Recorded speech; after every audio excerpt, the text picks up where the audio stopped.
We are the Guinea Pig Collective. All will be assimilated. Resistance is futile. Searching for old treasures, blowing off the dust. Timeless stories and legendary characters. This is Talking Movies.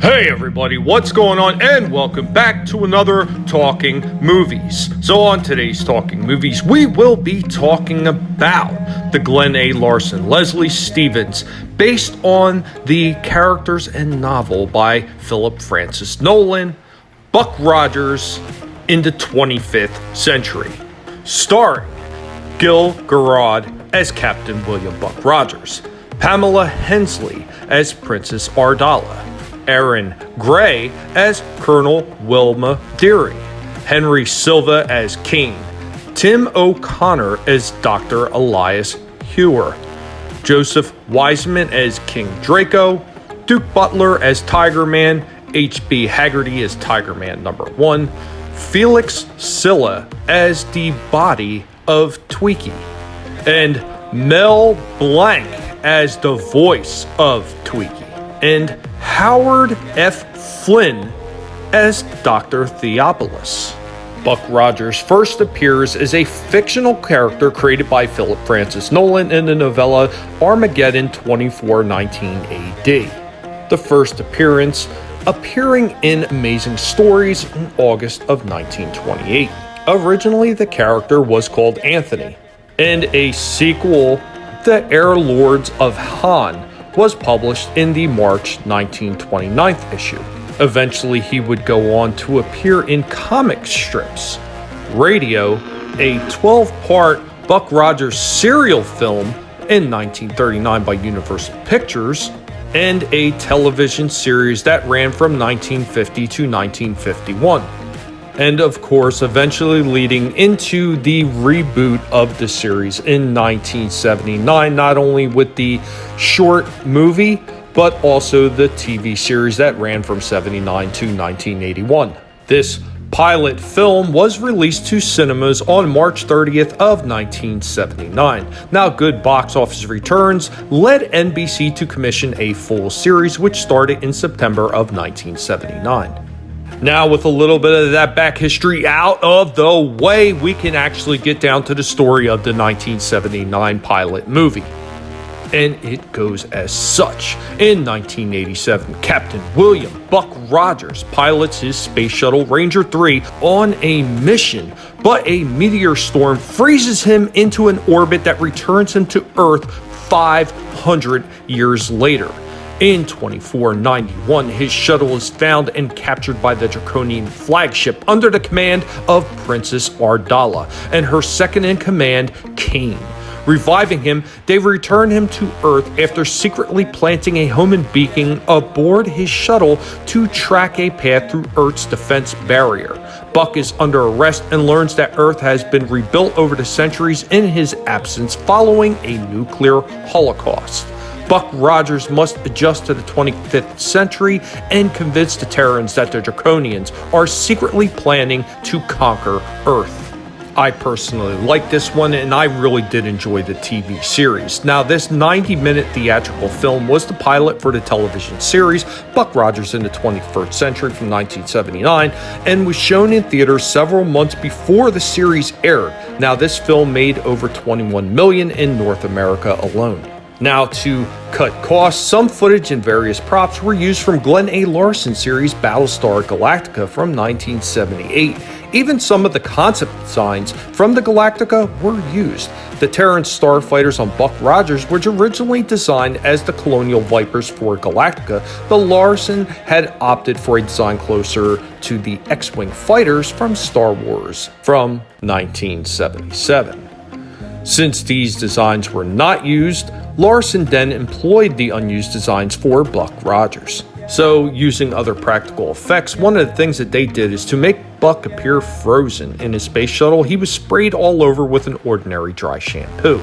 Now, because of this, he could not open his eyes or move. So while he was waiting for them to shoot the scene, he supposedly fell asleep. And unlike a lot of companies do today, this one actually paid homage to the story that came before it. So Buck's full name is William Anthony Rodgers, as revealed on Buck Rogers in the 21st Century, Happy Birthday Buck from 1980.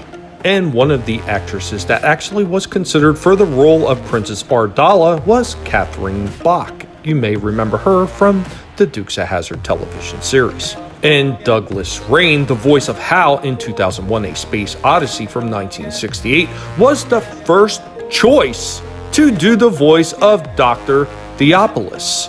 And believe it or not, Kurt Russell was the producer's first choice to play Buck Rogers. But Russell was looking for film roles by then. He didn't want to commit to another television series. This was probably a wise decision, as during production of the second season of this show, Russell landed his breakthrough movie role of Snake Plissken in the hit film Escape from New York 1981. And according to this series, World War III breaks out on November 22nd of 1987, and the film takes place in between May of 1987 and 2491. And the little robot Tweaky. Originally, he was just going to make unintelligible electronic noises. The sound, and Dr. Theopolis was to act as his translator. However, they actually thought that this was too much like R2-D2 and C-3PO from Star Wars in 1977. So Tweaky was given a voice of his own. But you're my kind of guy. And as always, we are going to get into some of the goofs from this one. So, while Colonel Wilma Deering is saving Buck Rogers from the Draconian flagship, the left side of her flight helmet reads Cool Deering in one shot and is blank in all the rest. This one could be considered easily overlooked, but when Buck Rogers is in the ruins of Chicago and the graveyard, the likelihood of the signs in the streets and the gravestones still being legible after 450 years is highly unlikely. Weathering more than likely would have totally erased the words from the signs by then. And in one scene, although two starfighters ascend from Earth to intercept Buck's ship, we see 4 blips representing 4 starfighters on the screen in the control room. Now, some people may actually point out this one. They might say, oh, well, you know, in some scenes, Buck Rogers is fighting the Tiger Man, and in the later scenes, it's a different person altogether. Yeah, that's because they actually had 2 different people playing Tiger Man. If some of these people would actually take the time to look through the damn cast of characters and look at all the actors that were involved, they probably would have seen this. But you know what? Most people just don't like to put in the work or to put in any kind of effort whatsoever. They run with the first thing that they see, and they think that that's the gospel. And you know what? You can argue with them until you're blue in the face, and you're never going to get anywhere because they just don't listen. And of course, because this movie was so well received, the TV show definitely had its green light and went into full production, and it continued the story of Buck Rogers in the 25th century. It's another one of those shows that I actually have very fond memories of. Now, I know some people may or may not know of this one because, you know what, maybe you just weren't around then. But then again, maybe you were, or maybe you've heard of this through somebody else. Either way, did you see it? Do you remember it? Are you interested in seeing it at all? Let me know what you think in the comments down below. And of course, as always, my friends, I am very grateful and I'm very appreciative that you are here and that you spend time with me. I truly do appreciate it, and I cannot thank you enough. Thank you very much. Thank you very much. Thank you very much. If you've enjoyed what you've seen and what you heard, go ahead and destroy that like button for me. And if you are new to the channel, welcome. I am glad that you are here. I hope that you've enjoyed yourself so far, and I hope that you will consider checking out some of my other content. And if you like what you see and what you hear, that you will consider subscribing to the channel. I would greatly appreciate it. And remember, don't let anybody tell you what you can and can't say, because your silence gives consent. Anyway, guys, I will catch you all next time. Later, y'all. Take this barbarian. What are you doing? It's called getting down. Nothing frightens me.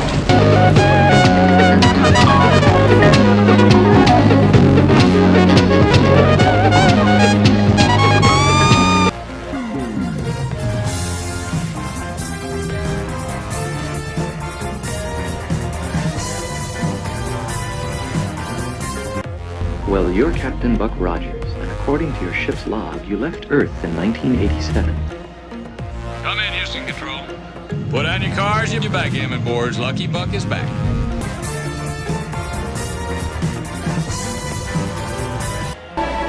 Did you like that? Yeah, it was first class.